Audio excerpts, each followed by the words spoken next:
నారాయణపేట జిల్లా మక్తల్ మండల కేంద్రంలోని ప్రభుత్వ ఉన్నత పాఠశాలలో పదవీ విరమణ అయిన చంద్రకాంత్ జిహెచ్ఎం గారికి సన్మాన కార్యక్రమం నిర్వహించారు. ఈ సందర్భంగా చంద్రకాంత్ గారికి పాఠశాల ఉపాధ్యాయుల బృందం ఆధ్వర్యంలో సన్మానం చేయడం జరిగింది. అదేవిధంగా పాఠశాల విద్యార్థులు చంద్రకాంత్ జిహెచ్ఎం సార్ గారికి సన్మానం చేశారు. చంద్రకాంత్ జిహెచ్ఎం గారు మాట్లాడుతూ ఉపాధ్యాయ వృత్తి చాలా విలువైనది. ప్రతి విద్యార్థి గురువు చెప్పే విషయాలను శ్రద్ధగా వింటే భవిష్యత్తులో ఎంతో మంది విద్యార్థులు ఉన్నత శిఖరాలను అధిరోహించవచ్చు.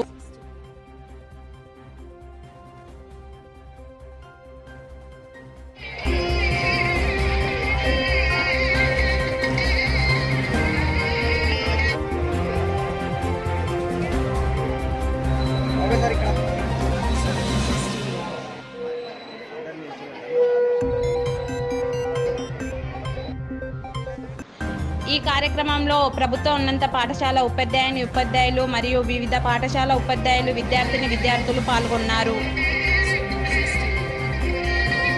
తర్వాత మీడియం అయితే మరాఠీ మీడియం తీసుకున్నాం, కానీ మనము తెలుగులో వింటున్నాం కదా, పాఠాలన్నీ తెలుగులో వింటున్నాం. ఏ విధంగా మరాఠీలో రాయాలి?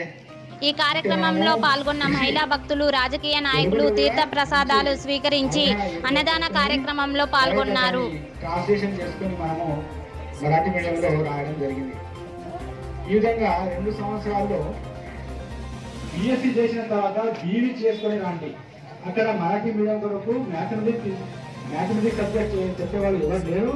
కాబట్టి మీరు ఇద్దరు ఎవరైనా సరే ఫలితాలు వచ్చినాయి. అయితే బిఎస్సీ